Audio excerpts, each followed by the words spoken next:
Olá, Oitavo, tudo bom? Estamos de volta.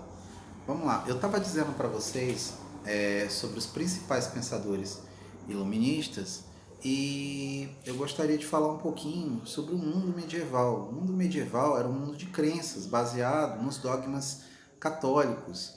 O que são dogmas? São leis que elas são imutáveis e elas são baseadas numa coisa chamada fé. Então ela não se dá a explicação científica, você apenas aceita. E isso era um contraponto para o pensamento iluminista. O pensamento iluminista ele é baseado nas explicações de uma ideia que passa por aquilo que a gente chama de razão, pela razoabilidade. Existe uma explicação razoável para as coisas, né? Então, a ciência se baseia nisso. O iluminismo se baseou nisso. Vamos lá. Vamos tentar entender um pouquinho sobre os pensadores do iluminismo. Bom, os principais pensadores, que era o que eu ia dizer, né, para vocês. Nós temos, se eu não salvo engano, eu devo ter falado para vocês um pouquinho sobre Jean-Jacques Rousseau, em Um Contrato Social, né, seu principal trabalho. O segundo tratado sobre o governo do John Locke, ele tem outros escritos, mas esse é um dos que permeia o pensamento desse pensador iluminista, né? E o Montesquieu, em O Espírito das Leis, né? O que tem de importante nesses pensadores? Vamos lá. O iluminismo ele vai dar origem a coisas que alguns de nós dá valor e outros não. Eu, por exemplo, valorizo muito. Primeiro, liberdade, a ideia de propriedade privada, né?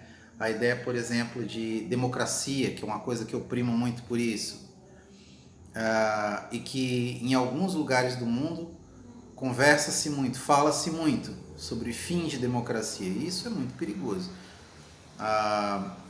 em contraponto a outras ideias que não são tão boas assim, né? Mas a gente pode perfeitamente pensar um mundo baseado, por exemplo, na democracia, na liberdade, na propriedade privada e num mundo que seja bom para todos, né? De modo que as pessoas que menos têm possam ter oportunidades, que é nisso que se baseia o pensamento liberal, o famoso liberalismo econômico que a gente vai ver adiante. Ele se funda a partir dos critérios que a gente chama de democracia e de liberdade. Então é importante entender isso. E esses pensadores aqui, isso fez parte da estrutura do pensamento deles. Um dos principais aqui que fala sobre isso é o Montesquieu. Montesquieu, na sua obra O Espírito das Leis, ele diz que o ser humano, ele em si, ele tem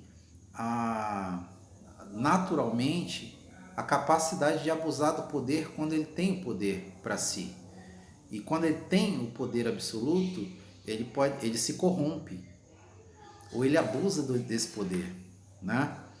Então ele propõe o seguinte: olha, é necessário que exista freios e contrapesos, é necessário que o poder freie o poder, dê limites ao poder. Ninguém pode ter poder ilimitado, que é a prerrogativa do pensamento vigente na época. Lembra do absolutismo?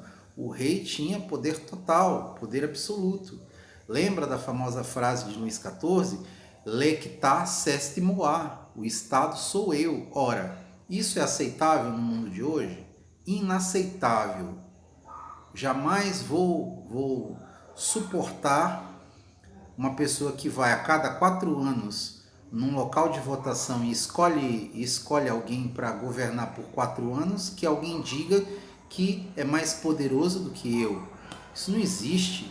Eu sou quem paga o salário do político. O político trabalha para mim. Você não pode deixar que alguém que você dá um emprego por 4 anos queira mandar em você. Isso não existe. E é um princípio básico. Inclusive, isso começa a se transformar aqui dentro.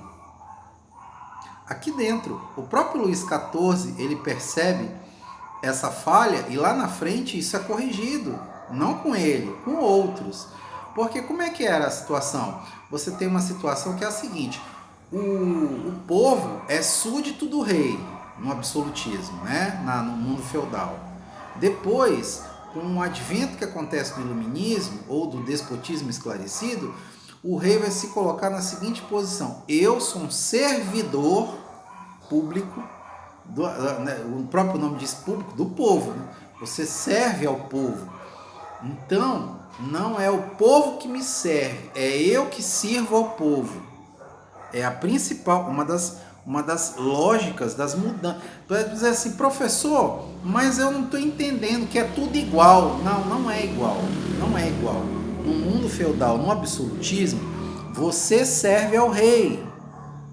E no mundo moderno, no mundo democrático, o rei serve a você. É você, com seus impostos, que sustenta a vida do rei, sustenta o emprego dele.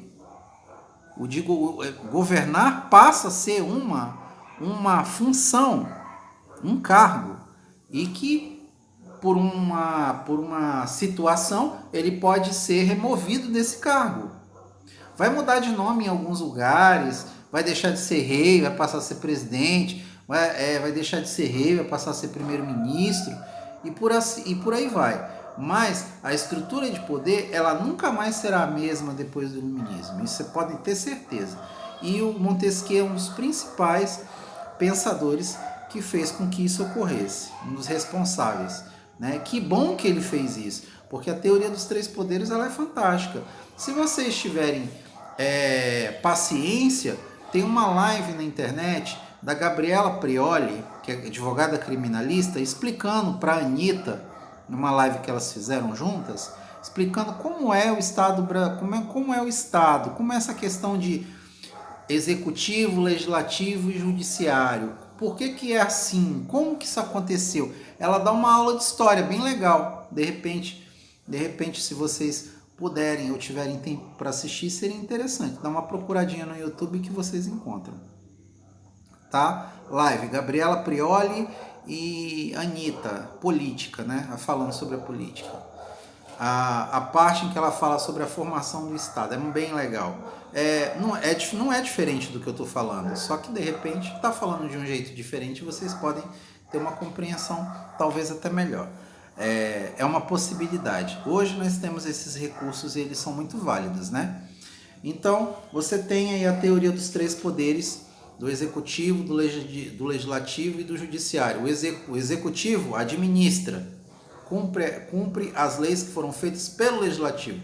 É a função do legislativo fazer as leis para que o administrador, o rei, execute. Por isso que é poder executivo. E o judiciário, ele fica observando para ver se as leis estão sendo cumpridas corretamente e se ninguém está infringindo nenhuma lei. Porque se houver uma infringência da lei, haverá uma pena para ser cumprida, né? E doa a quem doer. Ninguém está acima da lei. Uma das coisas interessantes na formação do Estado moderno, baseadas nos princípios iluministas, é que a partir daí nem o rei está acima da lei. Ele pode ser julgado, condenado e inclusive executado. Não sei qual vai ser a pena, mas que existe uma pena a partir daí, existe. Para todos. Ninguém está acima da lei. A lei é a nossa baliza, é o nosso sarrafo, como diz o ministro do Supremo Tribunal Federal, Luiz Roberto Barroso. Ele é o nosso sarrafo. Ninguém está acima desse sarrafo. Ele é o limite. Todos estão abaixo. Todos são colocados abaixo da régua, que é chamada de lei. Certo? Ah, professor, mas não é bem assim. Sim, mas aí se não é bem assim, você vai e procure os seus direitos. É para isso que existe a lei, para proteger os seus direitos, tá bom? Muito bem. Nós temos aí o Montesquieu, Charles-Louis de Secondat, chamado de Barão de Montesquieu, ou simplesmente Montesquieu, em seu Espírito das Leis. É fantástico o que ele fez. Ele é um dos caras que eu mais gosto. Você tem o Rousseau. O Rousseau é também um dos pensadores que eu gosto muito, porque se ele não tivesse falado as coisas que ele falou, escrito que ele falou, talvez eu não estivesse aqui dando aula para vocês, porque ele foi um defensor intransigente da educação. Só da educação? Não, de tudo. ele diz que o Estado é responsável pelo bem-estar do cidadão. E entre essas coisas que são consideradas o bem-estar do cidadão, nós temos a educação. A educação, ela é papel, responsabilidade do Estado, tá? Quer seja na esfera municipal, estadual ou federal, certo? É assim que ela funciona. Como nós pagamos impostos, o Estado tem a responsabilidade de devolver isso na forma de serviço. Boa educação, boa saúde e segurança pública. É o tripé da administração pública. São os 3 aspectos fundamentais da administração, ok? E o Rousseau, ele foi um defensor intransigente disso. Inclusive, ele foi o mais radical dos pensadores iluministas, porque ele dizia, ele era contra a propriedade privada. Como assim, professor? Porque ele dizia que a propriedade privada, só quem tinha acesso à propriedade privada eram os poderosos e os ricos. E as pessoas pobres não tinham casa, não tinham onde morar, não tinham onde viver. Porque as pessoas ricas compravam as terras e ficavam para elas, ou simplesmente iam lá, grilavam, juntavam, usavam o seu poder, a sua força e enxotavam, mandavam as pessoas para fora dessas propriedades. Então ele dizia que a propriedade privada gerou a desigualdade social. Isso ele tem razão, Realmente, a propriedade privada e o fato de alguns terem riqueza e os outros não, fez com que a desigualdade social se acentuasse. Mas a culpa não é das pessoas que se tornaram ricas.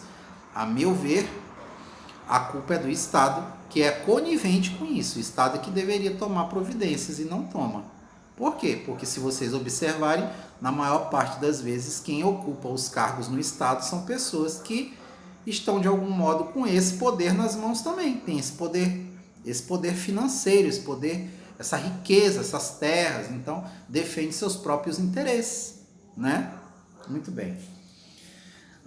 O que mais? Ele diz que existe um contrato social. O que é um contrato social?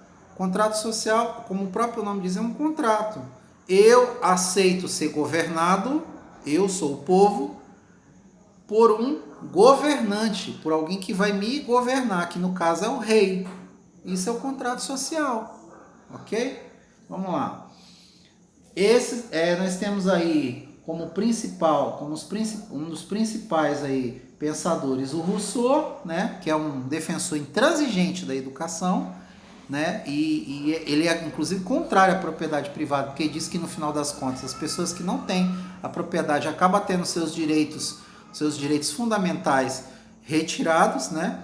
E nós vamos ter aqui a seguir os chamados liberais, que são os pensadores liberais, que um deles é o Locke, né? O Adam Smith. Mas sobre o Locke e sobre o Adam Smith eu vou falar num próximo vídeo para vocês, tá bom? Por enquanto a gente fica aqui com esses 2 caras fantásticos, que é o Rousseau e o Montesquieu, certo? A gente se encontra na nossa próxima aula. Tchau, grande abraço. Até daqui a pouco.